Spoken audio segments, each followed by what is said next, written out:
নতুন বছরের আগমনে দেশের সকল নগর মহানগরে জমায়েত কর্মসূচির ঘোষণা দিয়েছে আওয়ামী লীগ। ৭২ ঘন্টার ভিতরে আওয়ামী লীগের একটি বড় সমাবেশের ডাক দিলেন আপনার ছাত্রলীগের সভাপতি সাদ্দাম হোসেন।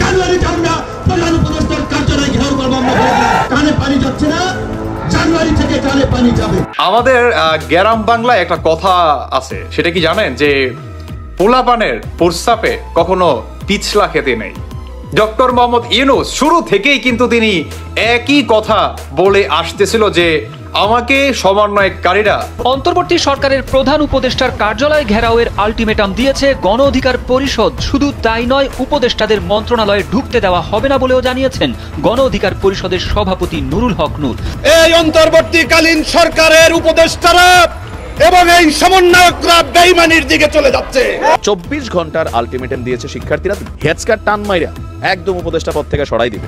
দর্শক বন্ধুরা, এই কি ঘোষণা দিলেন বাংলাদেশের সাবেক প্রধানমন্ত্রী শেখ হাসিনা।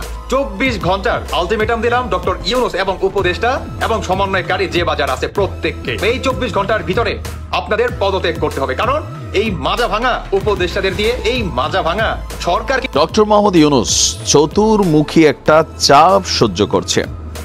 এখন এই চাপটার মধ্যে প্রধান একটা চাপ যেটা ওনার জন্য বুমেরাং হতে পারে, সেটা হচ্ছে যে ডক্টর মোহাম্মদ ইউনূস আজকে যে চেয়ারটায় বসেছেন, নিশ্চিত গন্তব্য ছিল জেল। দেশে ফিরবেন নাকি ফিরবেন না এই চিন্তায় যখন তিনি প্যারিসে বসে মগ্ন, তখনই বাংলাদেশে ঘটে গেল সেই ঐতিহাসিক ঘটনা। কচিকাঁচার আসরের মন্তব্য, ফেসবুক স্ট্যাটাস ও কর্মকাণ্ডে একের পর এক বিপাকে পড়ছে ডক্টর ইউনূসের অন্তর্বর্তী সরকার। শেখ হাসিনা দেশ থেকে পালানোর পর দেশ কিন্তু অল্প সময়ের জন্য হলেও স্বাভাবিক হয় নাই, দেশের মানুষ কিন্তু একটুর জন্য হলেও শান্ত হয় নাই। কিন্তু হঠাৎ এখন এইটা আমরা কি দেখতে পাচ্ছি, আওয়ামী লীগ কর্মীরা আলটিমেটাম দিচ্ছে 72 ঘন্টার, এবং 72 ঘন্টার মধ্যে যদি এইসব তাদের কথা না মানা হয়, তাহলে তারা কিন্তু অনেক কিছুই করবে এবং তারা দেশটাকে লন্ডভন্ড করে দিবে। দর্শক শ্রোতা, আপনাদেরকে সব কিছু আমরা ঘটনাস্থলে থেকে দেখাবো লাইভ সহকারে। ভিডিওর প্রথমে যে অংশবিশেষগুলো দেখেছেন সেইগুলোর বিস্তারিত এখন দেখতে পারবেন। আমরা আর কথা বাড়িয়ে ভিডিওটা লং করতেছি না, আমরা সরাসরি ভিডিওর মূল আলোচনায় চলে যাচ্ছি। এইসব নিয়ে সবাই কি আলোচনা করতেছে, সমালোচনা করতেছে, অন্যদিকে এইসবের পিছনে কে রয়েছে, এবং আওয়ামী লীগ কর্মীদের 72 ঘন্টার ভিতরে তাদের কথা যদি না শোনা হয় তাহলে তারা কি করবে, সেই সবও কিন্তু আপনাদের সামনে তুলে ধরবো। দর্শক শ্রোতা, ভিডিওটা খুবই ইম্পর্টেন্ট এবং গুরুত্বপূর্ণ, অনেক তথ্যই কিন্তু এই ভিডিওতে পেয়ে যাবেন। এই যে আগে এইগুলা বিষয় দেখবেন এবং ভিডিও শেষে আপনাদের মন্তব্য করবেন এইসব বিষয় নিয়ে, আওয়ামী লীগ কর্মীদেরকে নিয়ে। অন্যদিকে আমাদের দেশের যে বর্তমান সরকার ডক্টর ইউনূস, তিনিও কিন্তু একটা সিদ্ধান্ত নেন, সেই সিদ্ধান্তটাও আপনাদেরকে দেখাবো এবং সেইটার উপর ভিত্তি করে আপনাদের মতামত করবেন। ভিডিও শেষে কয়েকটা ইম্পর্টেন্ট ক্লিপ রয়েছে, সেইগুলো আপনাদেরকে ধারাবাহিকলি দেখাবো। এই যে দেখুন, সংগঠনটির একাধিক নেতার মন্তব্য ও কর্মকাণ্ডে সরকারকে বারবার প্রশ্নের মুখে পড়তে হচ্ছে। আমাদের অনুসন্ধান বলছে, বৈষম্য বিরোধী আন্দোলনের 10 জন নেতার কমপক্ষে 20টি মন্তব্য ও কর্মকাণ্ডে সরকারকে গত 4 মাসে বেশ কয়েকবার বিব্রতকর পরিস্থিতিতে পড়তে হয়েছে। কখনো কখনো পরিস্থিতি এমন হয়েছে যে সংগঠনটির নেতারা নিজেদের মন্তব্য প্রত্যাহার করে ক্ষমাও চেয়েছেন। সরকার একাধিক সূত্র বলছে, বৈষম্য বিরোধী ছাত্র আন্দোলনের সমন্বয়ক ও নেতাদের এমন মন্তব্য ও কর্মকাণ্ডের জন্য দেশের প্রতিষ্ঠিত রাজনৈতিক দল, প্রশাসন এবং বিদেশি অনেক দূতাবাসের সাথে সরকারের দূরত্ব বাড়ছে। চলুন যাওয়া যাক বিশ্লেষণে। কোটা সংস্কার দাবিতে 1 জুলাই 2024 সালে আত্মপ্রকাশ করেছিল বৈষম্য বিরোধী ছাত্র আন্দোলন। 2 দফায় 158 সদস্যের সমন্বয়ক কমিটি ঘোষণা করা হয়। শেখ হাসিনা সরকারের পতনের পর বৈষম্য বিরোধী 3 নেতাকে অন্তর্বর্তী সরকারের উপদেষ্টাও করা হয়। নতুন সরকার দায়িত্ব নেওয়ার পর দেশের প্রায় সব ইস্যুতে সংগঠনটির নেতাদের ছিল দুর্দণ্ড প্রতাপ। দেশের ডাক দিয়েছে আওয়ামী লীগ, তাই তো নতুন বছরে শেখ হাসিনাকে ফিরিয়ে আনার জন্য পদক্ষেপ গ্রহণ করছে দেশে থাকা আওয়ামী লীগ নেতাকর্মী এবং সমর্থকরা। জানা গেছে আগামী 1 জানুয়ারি অনুষ্ঠিত হবে আওয়ামী লীগের প্রথম সমাবেশ। আওয়ামী লীগের এই সমাবেশ কোথায় এবং কিভাবে অনুষ্ঠিত হবে, তারা এই সমাবেশে নেতৃত্ব দিবে, জানতে হলে না টেনে দেখতে থাকুন আমাদের সম্পূর্ণ ভিডিওটি। আওয়ামী লীগকে নির্বাচনে আসতে বাধা দেওয়া হচ্ছে না বলে মন্তব্য করেছেন নির্বাচন সংস্কার কমিশনের প্রধান ডক্টর বদিউল আলম মজুমদার। শেখ হাসিনা চলে যাওয়ার পর দেশ থেকে আওয়ামী লীগ নেতাকর্মীদের মূল লক্ষ্য ছিল শেখ হাসিনাকে আবারও এই দেশে ফিরিয়ে আনা, কিন্তু এখন তাদের লক্ষ্য নির্বাচনে আওয়ামী লীগকে জয়ী করা। গতকাল বাংলাদেশের নির্বাচন কমিশনের প্রধান বদিউল আলম বলেছেন, আওয়ামী লীগ বাংলাদেশের নির্বাচনে অংশগ্রহণ করার জন্য কোনো বাধা নেই। আওয়ামী লীগের ব্যাপার আমরা চাই যে একটা অন্তর্ভুক্তমূলক নির্বাচন, তো সব দলের অবশ্যই যারা নির্বাচনের জন্য তারা প্রস্তুত হয়ে নির্বাচনে অংশগ্রহণ করতে পারবে এবং কোন রকম বাধা বিপত্তি তাদেরকে দেওয়া হবে না। তাই তো দেশে এসে নির্বাচন করার জন্য প্রস্তুতি নিচ্ছে শেখ হাসিনা। সম্প্রতি আন্তর্জাতিক বার্তা সংস্থা রয়টার্সকে তো এক সাক্ষাৎকারে একথা জানিয়েছে শেখ হাসিনার ছেলে সজীব ওয়াজেদ জয়। বাংলাদেশে ফিরে আসবেন সাবেক প্রধানমন্ত্রী শেখ হাসিনা, অংশ নেবেন নির্বাচনে, বলেছেন তার ছেলে সজীব ওয়াজেদ জয়। আর তাই তো এই নতুন বছরকে কেন্দ্র করে শেখ হাসিনাকে ফিরিয়ে আনার জন্য নতুন কর্মসূচি ডাক দিয়েছেন আওয়ামী লীগ। আগামী 1 জানুয়ারি থেকে দেশের বিভিন্ন জায়গায় এই কর্মসূচি শুরু হবে, কেননা আওয়ামী লীগ নতুন বছরে নতুনভাবে আবারও বাংলাদেশে ফিরে আসতে যাচ্ছে। প্রিয় দর্শক, আগামী নতুন বছরকে কেন্দ্র করে আওয়ামী লীগের এই নতুন কর্মসূচির মাধ্যমে কি আওয়ামী লীগ আবারও প্রতিষ্ঠিত হতে পারবে? এই বিষয়ে আপনার মন্তব্য কি জানিয়ে দিতে পারেন কমেন্ট বক্সে। 72 ঘন্টার ভিতরে আওয়ামী লীগের একটি বড় সমাবেশের ডাক দিলেন আপনার ছাত্রলীগের সভাপতি সাদ্দাম হোসেন। কেন? শুধু এটাই না, বাংলাদেশের আনাচে কানাচে আওয়ামী লীগের নেতা কর্মীদের এবং আওয়ামী লীগের যারা নাকি সাধারণ সমর্থক আছে তাদের প্রত্যেককে বাংলাদেশের আনাচে কানাচে আপনার তাদের মৃতদেহ উদ্ধার করা হচ্ছে বর্তমান বাংলাদেশে। শুধু এটাই না, আজকে সেন্ট মার্টিনেও এই ধরনের একটা ঘটনা ঘটে। আপনারা অনেকেই জানেন, বাংলাদেশের প্রতিটি জনগণ আজ এদের বিরুদ্ধে কথা বলতে শুরু করেছে। প্রতিটি জনগণ আরো বলবে, সামনে আরো বলবে। আজকে তাদের বিরুদ্ধে কেন সাধারণ জনগণ আসলে ক্ষিপ্ত? কেন? কারণ তারা আওয়ামী লীগকে আপনার নির্বাচনে আসতে দিবে না, এবং আওয়ামী লীগের যারা নাকি সাধারণ জনগণ আছে এদেরকে আপনার মেরে নানান জায়গায় ফালায় রাখতেছে। এটার জন্যই আওয়ামী লীগের আপনার সাদ্দাম হোসেন ছাত্রলীগের তিনি এই ঘোষণাটি দেন। দেখেন, একটা কথা বলি, আপনারা আসলে যারা নাকি দেশ চালাইতেছেন, একটা মানে সুন্দর একটা সিম্পল বিষয়, হ্যাঁ, একদম খুবই ছোট্ট একটা বিষয়, সেটি হচ্ছে আপনার আওয়ামী লীগের সমর্থক কত বাংলাদেশে? ধরেন 100 জন লোক আছে, তো 100 জন লোকের ভিতরে ধরেন আপনার 50% ধরেন, কেমন 50% ধরি, তো 50% যেই দলটাকে নাকি ভালোবাসে এবং যেই দলটা নাকি আপনার ভোটের অধিকারী, সেই দলটাকে আপনারা বাদ দিয়ে নির্বাচনে আপনারা কিভাবে প্ল্যান করতে পারেন? কিভাবে? এটা কি বাংলাদেশের সাধারণ জনগণ মেনে নিবে? সাধারণ জনগণ আজ খেতে পারতেছে না, আজ পড়তে পারতেছে না। যে নাকি দিন আনে দিন খায়, সেও আজ বাজারে গেলে তার মাথা খারাপ হয়ে যায়। কেন? এটার জন্যই আজ আওয়ামী লীগকে সাধারণ জনগণ বড্ড মিস করতেছে। আমি অনেক ভিডিওতে আপনাদের এই ফুটেজগুলো দেখাইছি যে সাধারণ মানুষের বক্তব্য কি, দেখছেন কিনা? তো তাহলে এখন যদি আপনারা আওয়ামী লীগকে ভাই বাদ দিয়ে নির্বাচন করতে চান, এটা কখনো কি পসিবল হবে? হবে না। এখন আওয়ামী লীগের যে ছাত্রলীগ আছে, তিনি আপনার সাদ্দাম হোসেন এই ভাষণটি কেন দেন যে আপনার 72 ঘন্টার ভিতরে এই আওয়ামী লীগের বড় একটি সমাবেশ হতে যাচ্ছে ঢাকার ভিতরে? কেন হবে? কেন 72 ঘন্টার ভিতরে? কেন? কারণ তারা যদি ভাই সঠিকভাবে টাইমটা বলে দেয়, তাদের আপনার জেলে দিবে, তারপর হচ্ছে আপনার গণপিটুনি দিবে, আপনার এটা করবে সেটা করবে, এটার জন্যই 72 ঘন্টার একটি সময় দেয়। মানে যে কোনো সময় হতে পারে, রাতে হতে পারে, দিনে হতে পারে, এমনকি আপনার ওই যে 100 জন লোক দৌড়াইতেও আন্দোলন কিংবা মিছিল মিটিং করতে পারে, যেমনটা করছে আপনার এই 17টা বছর বিএনপি। ঠিক তেমন ভাবেই তারা করতে পারে। মানে কি, তারা কিন্তু চাইলেও মনে করেন হাজার হাজার লাখ লাখ কর্মী কিন্তু আনতে পারে, কিন্তু আপনার তারা জানান দিচ্ছে যে আমরা এখন পর্যন্ত আছি। আপনারা অনেকেই জানেন যে হয়তো আওয়ামী লীগ মুছে গেছে, আমরা হয়তো আওয়ামী লীগকে সরাই ফেলছি, আওয়ামী লীগের হয়তো এই দুঃসাহস নাই, আওয়ামী লীগ আসলে এই দুঃসাহসটা পেত না। কিন্তু আপনারা বর্তমান যেই হত্যাকাণ্ড চালাচ্ছেন বাংলাদেশের আনাচে কানাচে, এটার জন্যই আওয়ামী লীগকে পুনরায় ফিরতে হলো। ফিরবেই ভাই, কারণ যে দলটা নাকি স্বাধীনতার দল, সেই দলটাকে তো আপনি মুছে ফেলতে পারেন না। পারেন কি? পারেন না। তো সেই রাইট ভাই কারো নাই। আপনি মানেন কি মানা মানেন, আওয়ামী লীগকে বাংলাদেশের সাধারণ জনগণই ফিরিয়ে আনবে, দেখতে পারবেন। এই যে মনে করেন একটা ফার্স্টে যে ফুটেজটা দেখাইলাম, এটা হচ্ছে আওয়ামী লীগের কি ছোট্ট একটা মিছিল। এটা কিন্তু ছোট্ট মিছিল না, এটা হচ্ছে জানান দিচ্ছে যে আমরা আসি, আমরা মরে যাইনি, আমরা থাকবো। দর্শক বন্ধুরা, আমি আসলে আর ব্যক্তিগতভাবে কিছু বলতে যাচ্ছি না, বাকিটা আপনাদের ব্যক্তিগত মতামত আপনারা অবশ্যই জানিয়ে যাবেন। এই মাজা ভাঙ্গা কোমর ভাঙ্গা মেরুদণ্ডহীন উপদেষ্টা পরিষদ দিয়ে মোকাবেলা করা যাবে না। আপনারা যদি সহায়তা দিতে ব্যর্থ হন, জানুয়ারিতে আমরা প্রধান উপদেষ্টার কার্যালয় ঘেরাও করবো। আমরা কানে পানি যাচ্ছে না, জানুয়ারি থেকে কানে পানি যাবে। যখন প্রথম উপদেষ্টা পরিষদ গঠন হয়েছে, তখনই মানুষ হতাশ হয়েছে। দ্বিতীয় দফা আবার বর্ধিত করা হয়েছে, সেটা দেখে আরো মানুষ বেহুশ হয়েছে। এখন আমরা বারবার বলছিলাম যে এই পরিস্থিতি, এই মাজা ভাঙ্গা কোমর ভাঙ্গা মেরুদণ্ডহীন উপদেষ্টা পরিষদ দিয়ে মোকাবেলা করা যাবে না, জাতীয় সরকার করতে হবে।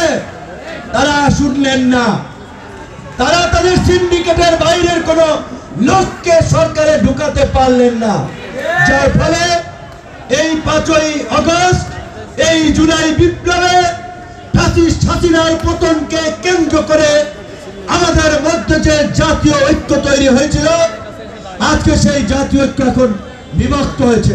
আরেকজন প্রতিমন্ত্রী নেওয়া হয়েছে, তারপরেও 4 মাসে এখন পর্যন্ত এই ভুক্তভোগীদের ক্ষতিপূরণ এবং চিকিৎসা নিশ্চিত করার জন্য দৃশ্যমান কোনো অগ্রগতি আমরা দেখি নাই।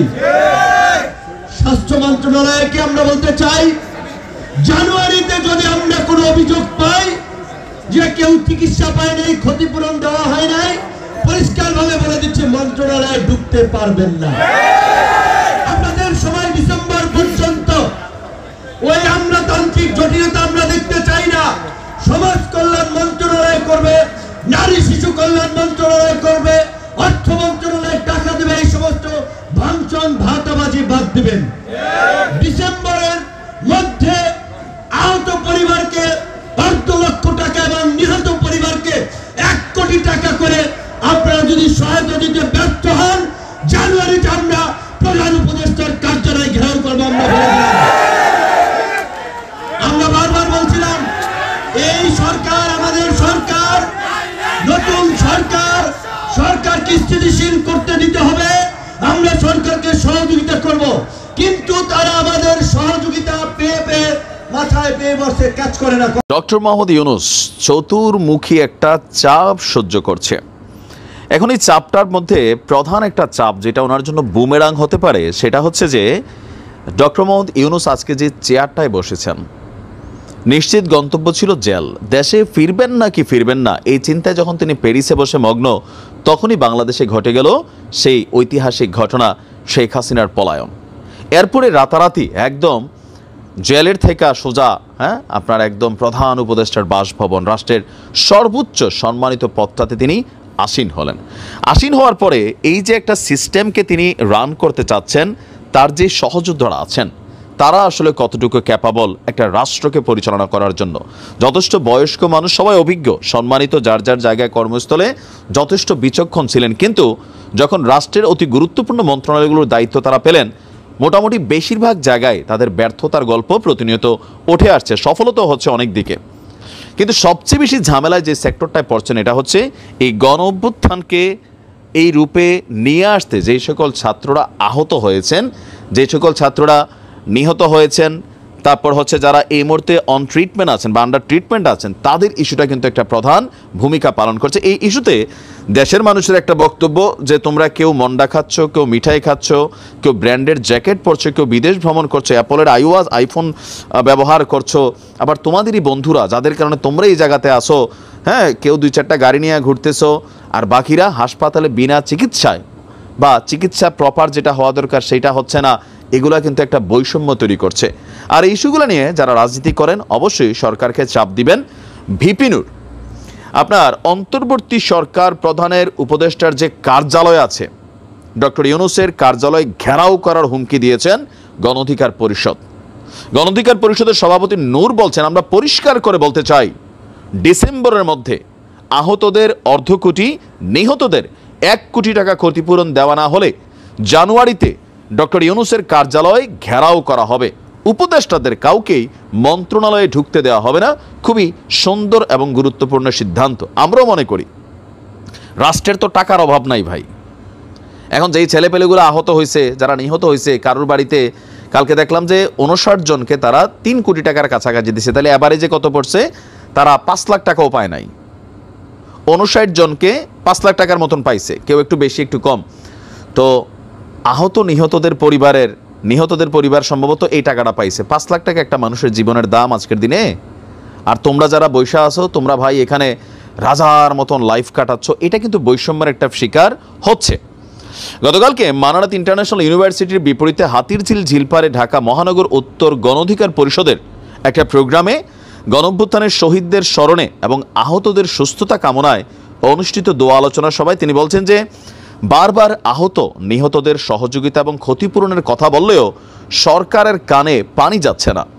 সরকারকে স্থিতিশীল করার জন্য শুরুতে দাবি দাওয়া নিয়ে বিভিন্ন গ্রুপকে আন্দোলন না করতে আমরা নিষেধ করেছি, অনেককেই থামিয়েছি, কিন্তু সরকার আমাদের কথা শুনছেন না। আমরা বারবার বলছি, বিপ্লবের পরে প্রতি বিপ্লবের ঝুঁকি থাকে। বিপ্লব নস্যাৎ করতে অনেকে ষড়যন্ত্র করে, জাতীয় সরকার গঠন করে এই সংকট মোকাবেলা করুন। তারা বলছেন যে পরিচিত সার্কেল, বন্ধুবান্ধব, সহকর্মীদের নিয়ে উপদেষ্টা পরিষদ গঠন করেছে এই সরকার, যা গণঅভ্যুত্থানের অংশীজনদেরকে হতাশ করেছে। 4 মাসেও দেশ আগায় নাই। আওয়ামী লীগ সরকারকে পুনর্বাসনের ষড়যন্ত্র চলছে। নির্বাচন নিয়ে সরকার রাজনৈতিক দলগুলোর মধ্যে বিভাজন শুরু হয়েছে। জাতীয় সরকার জরুরি। এছাড়া যারা আহত হয়েছেন, নিহত হয়েছেন, শহীদ জুলাই স্মৃতি ফাউন্ডেশন এখানে 100 কোটি টাকা আছে, এই টাকায় না হলে অন্যভাবে সরকার এটা ব্যাকআপ করতে হবে, অতি দ্রুত চিকিৎসার ব্যবস্থা করতে হবে, সবগুলোই জরুরি। কিন্তু কোনো এক অজানা কারণে বারবার এই ঘটনাগুলোকে রিপিটেড সবাই বলছে, কিন্তু কাজ হচ্ছে না। কেন? আমরাও জানতে চাই কেন। আর এগুলা ডক্টর ইউনূসের জন্য একসময় কিন্তু বুমেরাং হবে, এমনও হতে পারে তাকেও ভবিষ্যতে দেশ ছেড়ে চলে যেতে হতে পারে। আজকে বাংলাদেশে একটি জিনিস নিয়ে আলোচিত হচ্ছে এবং মানুষের মনে প্রশ্ন যাচ্ছে যে আমরা দেখলাম যে একজন সমন্বয়ক, তার নাম হচ্ছে আব্দুল হান্নান মাসুদ, উনি একজন মাদ্রাসায় পড়াশোনা করা একজন ছাত্র, বাট উনি যখন ওনার এলাকায় হাতিয়াতে গিয়েছেন তখন উনি 86টি তোরণ নির্মাণ করা হয়েছে ওনার জন্য। উনি 86টি তোরণ নির্মাণ করেছেন এলাকার মধ্যে, এলাকায় উনি যখন গিয়েছেন। এখন আমার প্রশ্ন, দেশবাসীর কাছে আমার প্রশ্ন, জাতির কাছে আমার প্রশ্ন, ছাত্র জনতার কাছে প্রশ্ন, বিশেষ করে ছাত্রদের কাছে, তরুণ সমাজের কাছে আমার প্রশ্ন যে ভাই, আপনারা আমাদের ছোট ভাই, আপনারা আমাদের আদরের সন্তান, আপনারা কি ছাত্রদেরকে প্রতিনিধি করেছিলেন, সমন্বয়কদের ডাকে আন্দোলন গিয়েছিলেন কিসের জন্য? কোঠা বিরোধী আন্দোলনের জন্য। মানে আপনারা কোনো মুক্তিযোদ্ধা কোঠা বা অন্য কোঠাগুলো চান না। আপনাদের সেই আন্দোলনের সাথে অনেকেই যাদের স্বার্থ সংশ্লিষ্ট বিষয় ছিল বা অনেকেই যারা কোটা চান না তারা গিয়েছেন, বা আপনারা হয়তো গিয়েছেন। এটা আপনার ব্যক্তিগত অধিকার, আপনার সে অধিকার আছে। আপনি যদি কোটা প্রথা না চান আপনি এটা সমর্থন করবেন না, এটাই স্বাভাবিক, কারণ সে অধিকার আপনার আছে একটি দেশের মধ্যে। কিন্তু আমার প্রশ্ন, আপনাদেরও মনে হয় এখন আপনাদেরও প্রশ্ন, আপনাদের পক্ষ থেকে আমি সেই প্রশ্নটা করছি যে কিভাবে একজন ছাত্র যে মাদ্রাসাতে পড়াশোনা করেছে, 2 দিন আগেও যে ছেলেটি মেসে থাকতো, এখন সেই ছেলেটি তার এলাকার মধ্যে 86টি তোরণ নির্মাণ করে। আপনি চিন্তা করেন তো, একবার দেখেন তো যে শুধু তার ওই সফরটার জন্য কত লক্ষ টাকা খরচ করেছে আপনি দেখেন। আচ্ছা ধরেন যে আপনি যদি ধরে নেন যে একটা তোরণ নির্মাণ করতে যে এলাকা তোরণ নির্মাণ করা হয়েছে, এভারেজে ধরেন 1 লক্ষ টাকা খরচ হয়েছে। শুধু তোরণ নির্মাণ তো বিষয় না, ওই তোরণের সাথে যারা জড়িত ছিল, যারা কাজ করেছে, যারা ওই ছেলেবেলেগুলোকে খানা দানা, টাকা পয়সা, তোরণ নির্মাণ সবকিছু খরচ মিলিয়ে ধরেন একটা তোরণ নির্মাণ করতে যদি 1 লক্ষ টাকা খরচ হয়, তাহলে 86টি তোরণ নির্মাণ করতে 86 লক্ষ টাকা খরচ হয়েছে। এটা হচ্ছে শুধু তোরণ নির্মাণের বিষয়। তারপরে সে যে এলাকার মধ্যে গাড়ি বহন নিয়ে গেল, সে এই গাড়িটি কোথায় পেল? সে তো কালকে গত কিছুদিন আগেও সে একজন মাদ্রাসার শিক্ষার্থী ছিল, সে একজন ছাত্র, তার কোনো চাকরি নাই, তার কোনো পেশা নাই, তার কোনো ব্যবসা নাই। তাহলে 86টি তোরণ নির্মাণ করার জন্য এত বড় গাড়ি বহর নিয়ে এলাকায় যাওয়ার জন্য, ঢাকা থেকে হাতিয়াতে যাওয়ার জন্য এত টাকা সে কোথায় পেল? আপনাদের কাছে প্রশ্ন, এদেশের তরুণ সমাজ, ছাত্র সমাজ, আপনারা এদেশের ভবিষ্যৎ, আপনারাই আগামীতে এই দেশটাকে নির্মাণ করবেন। আমরা হয়তো থাকবো না, আপনারা এই দেশের আগামী দিনের ভবিষ্যৎ। আপনাদের কাছে প্রশ্ন যে কিভাবে আপনাদের সাথে চিটিং করা হয়েছে, কিভাবে আপনাদের সাথে প্রতারণা করা হয়েছে, আপনাদেরকে ব্ল্যাকমেইল করে, প্রতারণা করে কিভাবে একটি দেশের একটি নির্বাচিত সাংবিধানিক সরকারকে হটিয়ে একটা দেশকে বিশৃঙ্খল পরিস্থিতি সৃষ্টি করে, ভাঙচুর করে, অগ্নিসংযোগ করে, মানুষের ব্যবসা বাণিজ্য ধ্বংস করে, ছাত্র হত্যা করে, সাধারণ জনতাকে হত্যা করে, কিভাবে এই লাশের উপর দিয়ে, রক্তের উপর দিয়ে এরা আজকে 86টি তোরণ নির্মাণ করে এলাকায় গিয়ে রাজনৈতিক অভিলাষ পূরণ করে। শুধু এই বিচার বিশ্লেষণ করার দায়িত্ব ভার আপনাদের উপরে দিলাম। আপনারা আমাদের ভাই, আপনারা আমাদের সন্তান, আপনারা আমাদের বন্ধু। ছাত্র জনতা, অভিভাবক সবার কাছে এই বিচারটি দিলাম। এটি বিচার করার জন্য, বিশ্লেষণ করার জন্য আপনাদের উপরে ছেড়ে দিলাম যে গতকালকের একটি ছাত্র কিভাবে সে 86টি তোরণ নির্মাণ করে, কিভাবে এত বড় গাড়ি বহর নিয়ে সে এলাকার মধ্যে যায়। এ হচ্ছে একটি বিষয়। দেখেন আপনারা ওনারা কি করছে। আপনারা আন্দোলন করেছিলেন কোটা সংস্কারের জন্য, অথচ সেই কোটা সংস্কারের আন্দোলন শেষে ওরা এই সুযোগটাকে ব্যবহার করে ওরা রাজনৈতিক ফায়দা নেওয়ার চেষ্টা করছে। এবং সাম্প্রতিককালে বাংলাদেশে যে বন্যা হয়েছে, বন্যার সময় আপনারা দেখেছেন, আপনারা যারা ব্যাংকের জমানো টাকা সহ আপনাদের পরিবারের সদস্যরা যারা নিজেদের খরচ কমিয়ে আপনারা বন্যার্থীদের জন্য সাহায্য করেছেন, সেই টাকা দিয়ে ওরা গাড়ি কিনেছে, রাজনৈতিক অভিলাষ পূরণ করেছে এবং স্বীকার করেছে, ওরা নিজেরাই বলেছে যে 10 কোটি টাকা ওরা ব্যাংকে রেখে দিয়েছে। আসলে টাকা প্রায় 200 কোটি টাকার মতো বন্যার্থদের জন্য সাহায্য উঠেছে। এই টাকা কোথায় গেল? কেউ কি বলতে পারবেন যে বন্যার্থদের জন্য কোনো টাকা পেয়েছেন? পান নাই। এই টাকা দিয়ে ওরা ফান্ড গঠন করে রাজনৈতিক অভিলাষ পূর্ণ করছেন। ক্ষমতায় যাওয়ার ঘুরে ওরা মত্ত হয়ে ওরা এখন গাড়ি নিয়ে, দামি দামি গাড়ি নিয়ে জনসভা করে বেড়াচ্ছেন, দামি দামি গাড়ি নিয়ে রাজনৈতিক অভিলাষ পূরণ করছেন। তাই আমাদের প্রশ্ন, দেশ জাতির প্রশ্ন, সবার প্রশ্ন, আসুন আমরা এর সুরাহা বের করি, আমরা খুঁজে বের করি যে কারা রাজনৈতিক অভিলাষ পূরণ করার জন্য এই ছাত্রদেরকে হত্যা করে মানুষের জনগণের টাকা নিয়ে আজকে 86টি তরুণ নির্মাণ করে এলাকার মধ্যে জনসভা করছে, বিশাল গাড়ি বহন নিয়ে যাচ্ছে। এই টাকা কোথায় থেকে আসছে? এই টাকা আপনার টাকা, আমার টাকা, দেশের টাকা। এরা যদি এখনই এই রাজনৈতিক অভিলাষ, রাজনৈতিক ভোগবিলাস শুরু করে, এই ছেলেগুলো যদি ক্ষমতায় যায়, তাহলে আপনার গলার মধ্যে ছুরি দিয়ে আপনাকে হত্যা করে টাকা নিয়ে ওরা বিদেশে গিয়ে এনজয় করবে। এখনই সময় এসেছে, আসুন আমরা সকলে ঐক্যবদ্ধভাবে এসব অন্যায়, অনিয়ম এর বিরুদ্ধে আমরা প্রতিবাদ করি, তাদেরকে প্রতিহত করে আমরা আমাদের সাংবিধানিক ধারাবাহিকতা বজায় রেখে আমাদের সাংবিধানিক সরকারকে ফিরিয়ে আনি এবং আমরা আবারও বঙ্গবন্ধু কন্যা দেশরত্ন শেখ হাসিনাকে ক্ষমতায় বসিয়ে আমরা আবারও যে উন্নয়ন এবং অগ্রগতির যে যাত্রা ছিল, সেই উন্নয়ন এবং অগ্রগতির যাত্রাটিকে অব্যাহত রাখি। সবাই ভালো থাকবেন। এই লাইভটি সবাই যারা যারা দেখছেন সবাই শেয়ার করে এদেশের জনগণকে জানার ব্যবস্থা করে দিন, বুঝার ব্যবস্থা করে দিন। কারণ বাংলাদেশে যে চ্যানেলগুলো আছে, চ্যানেলগুলোতে এই ফ্যাসিস্ট সৎখোর স্বৈর শাসক ইউনূস কোনো সত্য নিউজ প্রকাশ করতে দিচ্ছে না। নিউজগুলোকে বন্দুকের নল দিয়ে জিম্মি করে তাদের ইচ্ছা মতো খবর সংবাদ প্রকাশ করছে। Breaking news, breaking news, breaking news. দর্শক বন্ধুরা, রাষ্ট্রপতি চপ্পুর কাছে পদত্যাগ করে দেশ ছাড়তেছেন ডক্টর ইউনূস। হঠাৎ এই সিদ্ধান্ত তিনি কেন নিলেন? আমাদের গ্রাম বাংলায় একটা কথা আছে, সেটা কি জানেন? যে পোলাপানের প্রস্রাবে কখনো পিছলা খেতে নেই। ডক্টর মোহাম্মদ ইউনূস শুরু থেকেই কিন্তু তিনি একই কথা বলে আসতেছিল যে আমাকে সমন্বয়কারীরা নিয়োগ দেয় এবং আমি সমন্বয়কদের কথায় কাজ করে যেতে চাই। এই ছাত্র সমাজ কিংবা এই সমন্বয়করা যেটা বলবে আমি সেটাতেই পদক্ষেপ নিতে চাই।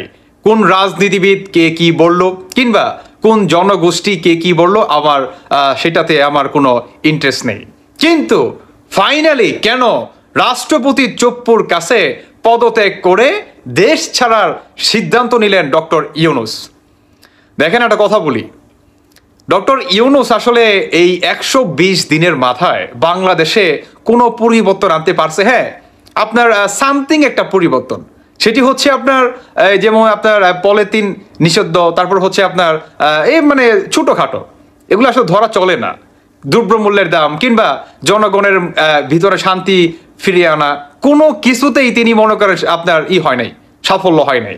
তিনি বললেন যে আমি আমার নিয়মিত যে আমার কাজ আছে, আমার ব্যবসা প্রতিষ্ঠান আছে, আমি সেখানেই ফিরে যেতে চাই।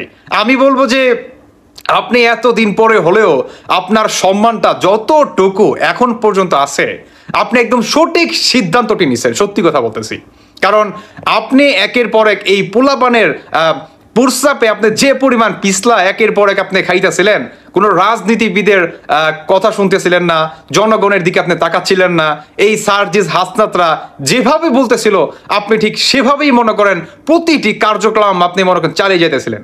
কিন্তু এখন ফাইনালি কেন আপনি এই ডিসিশনটি নিলেন? কারণ আপনি জানেন যে আপনার যে নোবেল বিজয়ী, আপনার যে বহির্বিশ্বে যে একটা সম্মান, সেটি আর থাকছে না।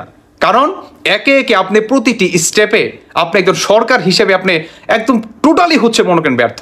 একদম ক থেকে চন্দ্রবিন্দু চান অব্দি আপনি মনে করেন ব্যর্থ। আপনি ক থেকে খ যেতে পারেন নাই, এতটুকু আপনি পরিবর্তন করতে পারেন নাই। অতএব আপনি নিঃসন্দেহে একটি ভালো সিদ্ধান্ত নিয়েছেন। এখন দেখা যাক যে আপনার কালকে তিনি কোথায় যায়। শুধু এটাই না, যখন নাকি তিনি এই সিদ্ধান্তটি নেয়, সবচেয়ে মজার বিষয় কি জানেন? সমন্বয়কদের ঘুম হারাম হয়ে গেছে, সার্জিসদের ঘুম হারাম হয়ে গেছে, হাসনাতদের ঘুম হারাম হয়ে গেছে। বর্তমান এই সমন্বয়কারীরা মানে যারা নাকি আপনার এদের মানে ডক্টর ইউনূসের হাত ধরে এবং আসিফ নজরুলের হাত ধরে কোটি কোটি টাকার মনে করেন সুযোগ সুবিধা এবং সরকারি গাড়ি বাড়ির মনে করেন বিলাস বিবল মনে করেন আপনার এক একটা নিতেছিল, সুযোগ সুবিধা নিতেছিল, এখন তারা আপনার যমুনা ভবনে এই ডক্টর ইউনূসের যাতে পদত্যাগ না করে তিনি এইটার সমন্বয়টা আটকানোর জন্য মনে করেন গেছে। এখন এই সমন্বয়কারীরা কি আটকাতে পারবে? আমার বলে মনে হয় না, সত্যি মনে হচ্ছে না। কারণ তিনি যদি এখনো এই সমন্বয়কারীদের কথায় এবং উঠে আর বসে তাহলে শেষ, সত্যিই শেষ। কারণ এই সার্জিস আর হাসনাতের গুম কেন হারাম হয়ে গেছে? কারণ এদের পিছনে যে আপনার বৈষম্য বিরোধী ছাত্র আন্দোলনে যে হাজার হাজার লাখ লাখ যে মানুষ ছিল, বর্তমান তারা কেউ নেই। কেন নেই? কারণ এরা বাংলাদেশটাকে একটা ধ্বংসে মনে করেন আপনার পরিণত করছে। বাংলাদেশটাকে দ্রব্যমূল্যের দাম আকাশচুম্বী, সাধারণ মানুষের বক্তব্য শুনছে না, কিংবা আপনার এই আন্দোলনে বিশেষভাবে এই আন্দোলনে যে সমস্ত ছাত্র ভাইয়েরা নাকি আপনার খুবই গুরুতরভাবে আহত, তাদেরকে মনে করেন দেখতেছে না, কিংবা তাদেরকে চিকিৎসার জন্য তাদেরকে কোনো সুযোগ সুবিধা দিচ্ছে না। এদের পিছনে বর্তমান বাংলাদেশে কোনো জনগণ নেই। কেন নেই? আজ এটার জন্যই নেই। যখন নাকি আসলে ডক্টর ইউনূস এই আপনার ঘোষণাটি দেন এবং এই সিদ্ধান্তটি নেন, তারা মনে করেন আপনার খাওয়া নাই, দাওয়া নাই, কিচ্ছু নাই, আপনার যমুনা ভবনে দৌড় মারছে। কেন? যাতে ডক্টর ইউনূসকে এই সিদ্ধান্ত থেকে ফিরে আনতে পারে। তবে দেখা যাক, তিনি তো ডিরেক্ট বলে দিলেন যে আমি আসলে আর থাকছি না, কারণ আমাকে দিয়ে আর হবে না। কারণ বাংলাদেশে তার যেইভাবে সমালোচনা হচ্ছে, হওয়ার কথা ভাই, কেন হবে না? কারণ তিনি তো পোলাপানের প্রস্রাবেই মনে করেন পিছলা খাবে। তাহলে তার হবে না সমালোচনা, কি আমার হবে বা আপনার হবে, আমাদের হবে? বলেন। যে নাকি বাংলাদেশের আপনার যেখানে নাকি বাংলাদেশের বড় বড় যে পলিটিশিয়ান আছে, রাজনীতিবিদ আছে, তাদেরকে কোনো তওক্কা নাই, তাদের সিদ্ধান্তের কোনো ভ্যালু নাই, মানে সমস্ত ভ্যালু মনে করেন এদের। তাহলে কি বর্তমান এদের এই সাজাটা ঠিক আছে না? কি বলেন আপনারা? আমি বলবো ডক্টর ইউনূস সাহেব, আপনি পদত্যাগটা করে ফেলেন প্লিজ। আপনার যমুনা ভবনে বর্তমানে সমন্বয়কারীরা সবাই গেছে, কিন্তু সবচেয়ে আরেকটা মজার বিষয় কি জানেন? কোনো আপনার রাজনীতিবিদ কেউ যায় নাই, কেউ না তাকে এই সিদ্ধান্ত থেকে মনে করেন ফিরিয়ে আনার জন্য, কেউ না। একমাত্র এই সমন্বয়কারীরাই মনে করেন গেছে। কারণ তারা জানে যে ইউনূস যদি চলে যায় তাদের অবস্থার 12টা বেজে যাবে, সত্যি 12টা বেজে। কারণ এরা তো দেশটার মনে করেন 12টা বাজায় রাখছে। এখন দেখা যাক যে সমন্বয়কারীরা ডক্টর ইউনূসকে আসলে এই সিদ্ধান্ত থেকে মনে করেন ফিরে আনতে পারে কিনা। দর্শক বন্ধুরা, যে যেখান থেকে এই ভিডিওটি দেখতেছেন, আপনারা অবশ্যই আপনাদের ব্যক্তিগত মতামত জানিয়ে যাবেন। তবে আরেকটা কথা, যদি আপনার ডক্টর ইউনূস যদি পদত্যাগ করে ফেলে, মানে তিনি তো সিদ্ধান্ত নিয়েই ফেলছে, এখন সমন্বয়করা যদি ব্যর্থ হয়, তাহলে বাংলাদেশে আমার মনে হয় মিষ্টির আকাল হবে না। মেবি সকল শ্রেণীর স্বাধীনতা অর্জনের চেয়ে রক্ষা করা কঠিন। আবার মাঝে মাঝে এমনও হয় যে আপনি একটা ঘটনা ঘটিয়ে দিয়েছেন, তো সেই ঘটনাটা আপনি যখন ঘটিয়ে দিয়ে সফলতা পেয়েছেন, তো ব্যর্থতা একটা শ্রেণী বরণ করেছে। যারা ব্যর্থ হবে তারা প্রতিশোধ পরায়ণ হতে পারে। আবার এই সফল এবং ব্যর্থ শ্রেণীর মধ্যে আরেকটা টিমও তৈরি হতে পারে, সেটা হচ্ছে ষড়যন্ত্রকারী। বাংলা সিনেমাতে আমরা দেখেছি এক সময় যে রাজ্জাকার রাজীবের মধ্যে বা হুমায়ুন ফরিদির মধ্যে ঝগড়া হয়েছে। তো রাজ্জাক ক্ষিপ্ত মাথায় এক পর্যায়ে বলতে হুমায়ুন ফরিদ যে তোকে আমি দুনিয়া থেকে বিদায় করে দিব, এটা রাজ্জাক রাগের মাথায় বলছে। পরবর্তী সময় দেখা গেল পরের দিন হুমায়ুন ফরিদি মারা গেছে। অসংখ্য সাক্ষী, ভাই তোমাদের তো খবর আছে তাই না, তুমি কালকে বলছো, আমরা সবাই সাক্ষী। রাজ্জাককে ধরে নিচ্ছে। তো রাজ্জাকের ছেলে সাকিব খান বা মান্না বড় হওয়ার পর টের পাইল যে রাজীব আরেকজন ভিলেন, যে আসলে রাজ্জাকের ওই কথাটাকে ব্যবহার কইরা ঘটনা ঘটাই দিছে। এটা সমাজের বাস্তব চিত্র। তো আমরা এই কথাটা কেন বললাম, বৈষম্য বিরোধী ছাত্র আন্দোলনের যারা নেতারা আছেন অথবা ছাত্ররা আছেন তাদেরকে ঘিরে একটা ঘটনা কিন্তু ঘটছে। তিনটা হত্যার ঘটনা ঘটেছে যারা এই আন্দোলনকে নেতৃত্ব দিয়েছেন প্রাইভেট ইউনিভার্সিটির। সেই তালিকা নতুনভাবে আরেক দিকে মোড় নিচ্ছে। আপনার খালেদ হাসান নামক বৈষম্য বিরোধী ছাত্র আন্দোলনের একজন সহ সমন্বয়ক এবং ঢাকা বিশ্ববিদ্যালয় 2021-22 সেশনের শিক্ষার্থী খালেদ হাসানকে খুঁজে পাওয়া যাচ্ছে না। আমরা যখন পর্যন্ত নিউজটা করছি তার পরিবার দুশ্চিন্তায় আছেন, গণমাধ্যমগুলো নিউজ করছে, পুলিশ অনুসন্ধান করছেন যে কোথায় নিখোঁজ হয়ে গেছে খালেদ হাসান। তারও পরিণতি কি সেই গুপ্ত হত্যার শিকার যারা হয়েছেন তাদের মতোই হচ্ছে, নাকি আসলে অন্য কোথাও তিনি আছেন আউট অফ কন্ট্যাক্ট?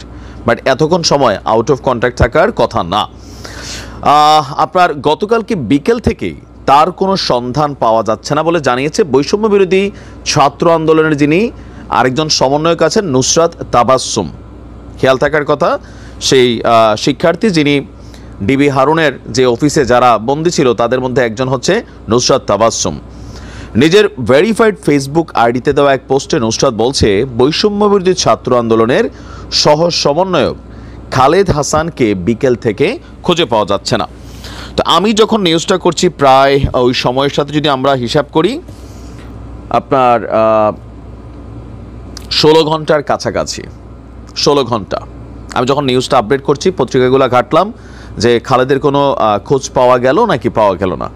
তো খালেদের কি জীবনের কোনো হুমকি ছিল অথবা তার কোনো থ্রেট ছিল কিনা, যেহেতু সে একজন সমন্বয়কের পরে আমরা যদি ধরি সমন্বয়করা মন্ত্রী, তাহলে সহ সমন্বয়করা হচ্ছেন প্রতিমন্ত্রী অথবা এমপি লেভেলের একজন ক্যারেক্টার, সামহাও আমরা যদি ক্যালকুলেশন করি। সো গুরুত্বপূর্ণ একটা পদে ছিল। ইভেন তার যে ছবিটা ভাইরাল হয়েছে আপনারা দেখেছেন কী ধরনের ভূমিকা সে রেখেছিল, তার ফেসটাও পরিচিত, আর ঢাকা ইউনিভার্সিটির শিক্ষার্থী। তো নুসরাত তাবাসসুম যিনি সমন্বয়ক আছেন তার বক্তব্য হচ্ছে আন্দোলনে বেশ সক্রিয় ছিল এই খালেদ। পুরো আন্দোলনকে ঘিরে যে সকল ছাত্ররা নেতৃত্বের জায়গাটাতে দিনরাত শ্রম দিয়েছেন, মিডিয়াতে অ্যাক্টিভ ছিলেন, ইভেন অনেকের সাথে বাকবিতণ্ডা দ্বন্দ্বে লিপ্ত হয়েছিলেন, প্রশাসন থেকে শুরু করে যাদের টার্গেটের মধ্যে লিস্টে আসার কথা এদের মধ্যে কিন্তু খালেদ একজন। তার জীবনের উপর নানান থ্রেট ছিল। এখন খালেদের পরিণতি কি ঘটেছে আমরা নিশ্চিত করে বলতে পারছি না। তবে যেহেতু 3 জন ছাত্র এরকম মিসিং ছিল, পরে তাদের দেহ পাওয়া গেছে মৃত অবস্থায়, সো খালেদের ইস্যুটাতে তার পরিবার টেনশনে আছে, তার সহপাঠীরা টেনশনে আছে। প্রশাসন সর্বোচ্চ অভিযান চালাচ্ছে খালেদের অবস্থান আবিষ্কার করতে। যদি আপনাদের আশেপাশে খালেদকে দেখে থাকেন তাহলে 999 নম্বরে ফোন করে তার তথ্য দিন। কোনো সাসপিশিয়াস ঘটনা হলেও সরকারকে বা পুলিশকে তথ্য দিন। তবে বৈষম্য বিরোধী ছাত্র আন্দোলনের পোলাপাইনগুলোর জন্য একটা দুশ্চিন্তার অবস্থান কিন্তু তৈরি হচ্ছে।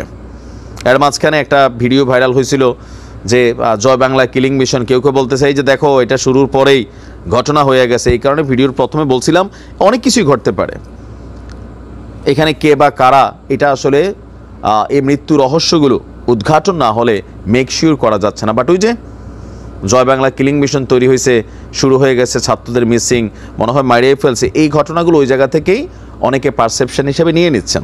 গাইজ আপনারা তো দেখলেন এখানে কি কথা হচ্ছে, অনেকেই কিন্তু অনেক কথা বলতেছে, অনেকের মন্তব্যগুলো এখানে প্রকাশ করতেছে এবং আওয়ামী লীগ যে সিদ্ধান্ত নেয় বা ষড়যন্ত্র করে এইসব নিয়েই কিন্তু অনেক আলোচনা হচ্ছে, সমালোচনা হচ্ছে এবং তাদের নিয়ে মানে বিশেষ করে আওয়ামী লীগ কর্মীদেরকে নিয়ে বেশি কথা হয়, কারণ তারা কিন্তু বসে নাই, তারা আন্দোলন করে এবং তারা মানে গোপনে গোপনে পরিকল্পনা করে কিভাবে আমাদের দেশকে অশান্ত করা যায়। ডক্টর ইউনূস আমাদের দেশে এসেছেন ভালো কাজ করার জন্য, তিনাকেই তারা কি করতে চায়, তারা দেশ থেকে তাড়িয়ে তারা আবারও ক্ষমতায় বসতে চায়। দর্শক শ্রোতা, তাদেরকে কি এই সুযোগটা দেওয়া হবে নাকি হবে না? আপনারা তো সবাই জানেন যে আওয়ামী লীগ কর্মীরা রাজপথে নামলেই তাদের পিছন লাল করা হয়, কারণ তাদের নেতাও দেশে নাই এবং তারা কিন্তু গত 16টা বছর আমাদের দেশের মধ্যে অনেক মানে অস্থিতিশীল কার্যক্রম চালিয়েছে এবং পাওয়ার কাটিয়েছে। সেই পাওয়ারের জন্য কিন্তু অনেক সাধারণ মানুষরাও অনেক ভোগান্তি পোয়াতে হয়েছে। দর্শক শ্রোতা, এতক্ষণ আপনাদেরকে যা কিছু দেখিয়েছি সব কিছু কিন্তু আমরা সোশ্যাল মিডিয়া থেকে সংগ্রহ করেছি, এখানে আমাদের নিজস্ব কোনো মন্তব্য নেই। এইসব দেখে আপনাদের কি মনে হচ্ছে এবং আপনাদের মন্তব্য কি, এটা কিন্তু আপনারা অবশ্যই কমেন্ট বক্সে লিখে যাবেন এবং আপনাদের কাছে আমার একটা রিকোয়েস্ট থাকবে, আমার চ্যানেলটি সাবস্ক্রাইব করবেন এবং পাশে থাকা বেল আইকনটি অবশ্যই বাজিয়ে যাবেন যাতে করে নেক্সট ভিডিওটা সবার আগে আপনাদের কাছে পৌঁছায়। ধন্যবাদ।